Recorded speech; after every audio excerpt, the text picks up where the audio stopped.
बिस्मिल्लाहिर्रहमानिर्रहीम, अस्सलाम वालेकुम। जितना जुल्म इस दौर में हुआ है सब छुपाया नहीं जा सकेगा, कभी ना कभी तो चीजें सामने आएंगी। अब पारस जहांजेब साहिबा, सीनियर साफी एंकर पर्सन, उन्होंने वीलॉग में कुछ बातें कही हैं और खुद उन्होंने इसको शेयर किया है। मेरे ऑफ एयर होने की कहानी, एस्टैब्लिशमेंट का दबाव या हुकूमत का सुझाव, चंद हकायक और फर्जी दास्ताने, तल्ख तजर्बे से क्या सीखा। मुकम्मल वीडियो का लिंक भी उन्होंने शेयर किया है, काफी लोगों ने इसको देखा है और उसकी कुछ हाइलाइट्स देख लीजिए।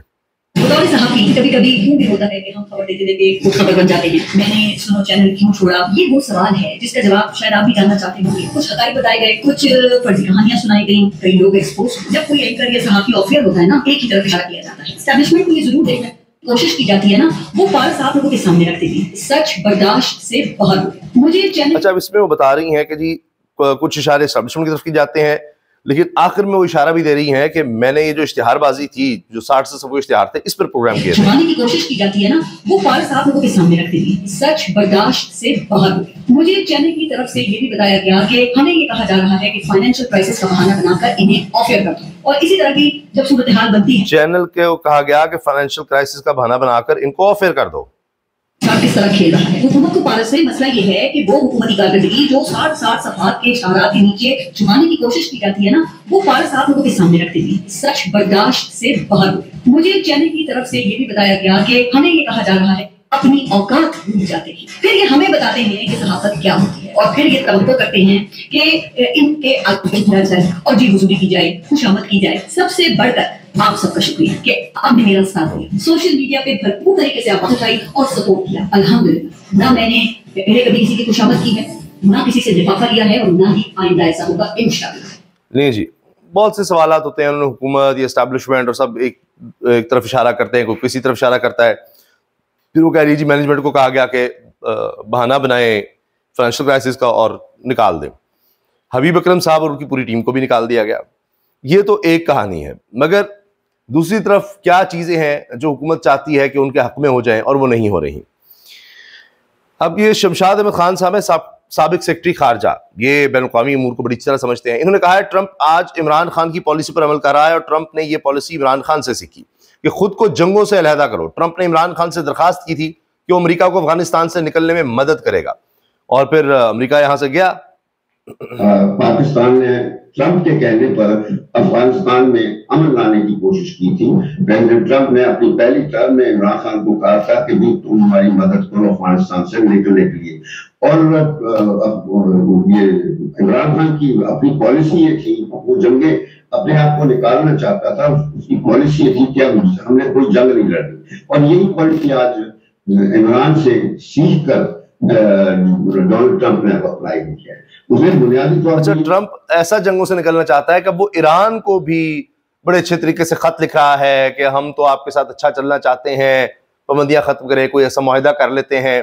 तो ट्रंप ये सारे मामला निपटाना चाह रहा है। यूक्रेन के बाद एक एक करके वो इन चीजों से निकलना चाह रहा है, क्योंकि अमेरिका पर कर्ज का बहुत बोझ बढ़ गया है और वो चाहता है कि इकोनॉमिकली इसको बढ़ाया जाए, क्योंकि वो खुद एक बिजनेसमैन है और वो समझता है कि जी मुझे याद रखा जाए कि मैंने अमेरिका को इकोनॉमिक क्राइसिस से निकाला था और उसकी इकोनॉमी मैंने एक दफा बेहतर कर दी थी। इलॉन मस्क को भी इसीलिए साथ रखा हुआ है। तो उसके लिए जरूरी है कि जंगों से बाहर आया जाए। जंगों में बड़ा खर्चा होता है, बिलियंस ऑफ डॉलर्स हो जाता है। अमेरिका एक अमीर मुल्क से ही, लेकिन अब वो जंगों में कितना पैसा डालेगा, कितना पैसा उधर लगाएगा, आखिर कब तक। पॉलिसी इमरान खान से सीखी है कि जंगों से तबाही फैलती है, इनको खत्म करना है। तो खैर वो हमने जंग खत्म करवा दी, लेकिन जो जंग आफ्टर मार्क होता है उसको प्रॉपर्ली हैंडल नहीं कर सके। तो इस किस्म के वाकयात होते रहे हैं। अच्छा, इसमें ये भी बता दूं कि अमेरिका की कंपनियां भी बहुत पैसा बनाती है जंगों से, लेकिन वो कंपनियां बड़ी बड़ी बना जाती है, आवाम को कुछ नहीं मिलता। तो लिहाजा अब वो कह रहे हैं कि जी आवाम के लिए हमने कुछ करना है ताकि उनमें मकबूल हो सकूं। ये एक बहुत बड़ा केस सामने आया जब बाबर सत्तार साहब ने खत लिखा कि इस्लामाबाद हाई कोर्ट में अमला वो रिश्वत लेने में और जबरदस्ती रिश्वत लेने में, लोगों को मजबूर करने में मुलव्वस है, और कहा गया है कि इसकी फुटेजेस मौजूद हैं, उनके जरिए सब चीजों को देखा जाए। तो ये खत लिखा है और इस पर अब कायम मकाम चीफ जस्टिस सरफराज डोगर जो लाहौर से इंपोर्ट किए गए हैं, इस्लामाबाद हाई कोर्ट ले जाए गए हैं, तो उन्होंने जस्टिस बाबर सत्तार के प्राइवेट सेक्रेटरी के खत पर इंक्वायरी का हुक्म देते हुए 3 दिन में रिपोर्ट तलब कर ली है, और रजिस्ट्रार यार मोहम्मद वलाना और रजिस्ट्रार एस्टैब्लिशमेंट राय मोहम्मद खान इंक्वायरी कमेटी मुकर्रर किए गए हैं। और अब ये सारा मामला रजिस्ट्रार इस्लामाबाद हाईकोर्ट ने कायम मकाम चीफ जस्टिस सरफराज डोगर के सामने रखा था। तो अब देखते हैं कि इसमें क्या चीजें सामने आती हैं, क्या होता है, क्योंकि ये सिर्फ ये नहीं होता कि अमला कर रहा हो, ऊपर और भी लोग होते हैं, उनके भी हिस्से होते हैं, वरना अगर वो ऊपर बैठे हुए गुनाह हिस्सा मिल रहा हो तो फिर अमला ये हरकतें कर नहीं सकता, ये भी एक होता है। तो देखते हैं क्या होता है, या सिर्फ नीचे नीचे कार्रवाई करके बाकी लोगों को यानी छोड़ दिया जाता है। अब ये देखिए, मैं आपसे काफी अरसे से कह रहा हूं कि रमजान मुबारक के बाद, ईद के बाद आप देखेंगे कि बड़ी हलचल होगी। उसी हवाले से अब ये देखिए कि वज़ीर आला खैबर पख्तूनख्वा अली अमीन गंडापुर कह रहे हैं, साडा हक कहते रख, सूबे के पैसे निकालो वरना हमारा एहतजाज भुगतो। अच्छा, अप्रैल तक का अल्टीमेटम दे दिया। गंडापुर ने कहा मैंने विफाक की हुकूमत को अप्रैल तक अल्टीमेटम दे दिया। विफाक ने अभी तक हमारे बिजली के नेट हाइडल पैदावार की मद में 2000 से ज्यादा अरब रुपए अदा नहीं किए। फाटा इंतजाम के बाद हमारे सूबे की आबादी 57 लाख बढ़ गई और हमारा रकबा भी 22,000 मुरब्बा किलोमीटर से ज्यादा फैल गया। इसका नतीजा ये निकला कि गुर्बत में खैबर पख्तूनख्वा सबसे नीचे चला गया। NFC के तहत विफाक ने हमें आबादी और रकबे के बढ़ने की मद में 250 अरब रुपए देना है। मैंने अप्रैल की डेडलाइन विफाक को दे रखी है कि इस पर इजलास बुला लें और कोई फैसला कर दें, वरना इस दफा मेरे साथ पूरा सूबा निकलेगा, पूरा सूबा निकलेगा। नए लोग भी आएंगे, वो कौन है वो भी बता रहे हैं। पूरा सूबा निकलेगा क्योंकि ये कोई सियासी एहतजाज नहीं होगा, बल्कि अपने सूबे के आईनी और इंतजामी हक के लिए मेरे साथ सारे सरकारी मुलाजमीन और सूबे के अवाम भी निकलेंगे और मैं देखूंगा कि मुझे कौन रोकता है। ये जी अली अमीन गंडापुर ने इंटरव्यू में ये सारी बातें कहती हैं। डोनाल्ड ट्रंप ने जौहरी मुआहदे पर मुज़ाकरात के लिए ईरानी क़यादत को खत लिख दिया, करिए हम तो आपके साथ बातचीत करना चाहते हैं, मामले को हल करना चाहते हैं। तो ट्रंप की एक बिल्कुल और सोच नजर आ रही है। हुकूमत का अफगान सिटीजन कार्ड होल्डर को 31 मार्च तक मुल्क छोड़ने का हुक्म। ये काफी अरसे से हो रहा है कि जो लोग यहाँ अफगानिस्तान के रह रहे हैं उनका कोई ना कोई हल निकालना होगा, उनको वापस भिजवाना होगा। वक्त बार बार दिया गया।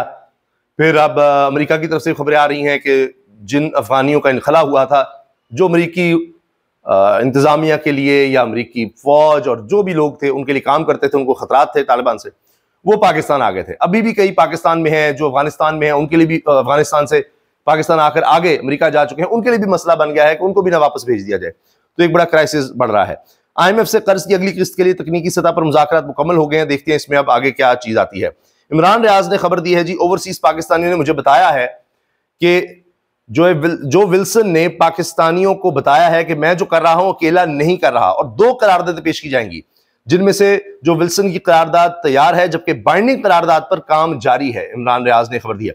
अब एक करारदाद होती है जैसे पहले आई थी, और उसमें मेरा ख्याल है 90% से ज्यादा लोगों ने अमेरिका में जो उनके पार्लियामेंटेरियन है उन्होंने कहा कि पाकिस्तान में इलेक्शन रिगिंग हुई है, इसको देखना चाहिए, सब बातें हुई। अब उसके बाद से काम हो रहा था, इसमें ओवरसीज पाकिस्तानी बड़े एक्टिव हैं कि एक बाइंडिंग करारदाद लाई जाए। बाइंडिंग नहीं हुकूमत में नहीं होती, बस एक करारदाद है, वो उसकी बड़ी अहमियत होती है, लेकिन लाजमी नहीं होता कि उस पर हुकूमत अमल करे। अब वो बाइंडिंग करारदाद ला रहे हैं कि पाकिस्तान में जो लोग जुल्म कर रहे हैं, इंसानियत की खिलाफ वर्जी कर रहे हैं, उनमें सरकारी अहदेदार हों, जिन्होंने रिगिंग की, जो कुछ किया है पाकिस्तान में ये जुल्म और जबर, उन पर पाबंदियां लगा दी जाए, ट्रेवल बैन लगा दिया जाए। तो वो बाइंडिंग करारदाद लाना चाह रहे हैं। उसका टेक्स्ट ये होगा कि फिर जब वो पास हो जाएगी तो अमेरिकी हुकूमत पर लाजिम होगा कि उस पर अमल करते हुए वो ये ट्रेवल बैन या इस तरह के कोई काम करे या कार्रवाई करे उन लोगों के खिलाफ जो पाकिस्तान में इंसानी हुकूक की खिलाफ वर्जी में मुलव्वस है। तो ये बहुत बड़ी पेशरफ्त होने जा रही है और कहा जा रहा है कि शायद रमजान मुबारक के दौरान ही ये चीज सामने आ जाएगी। इजाजत दीजिए, अल्लाह हाफिज।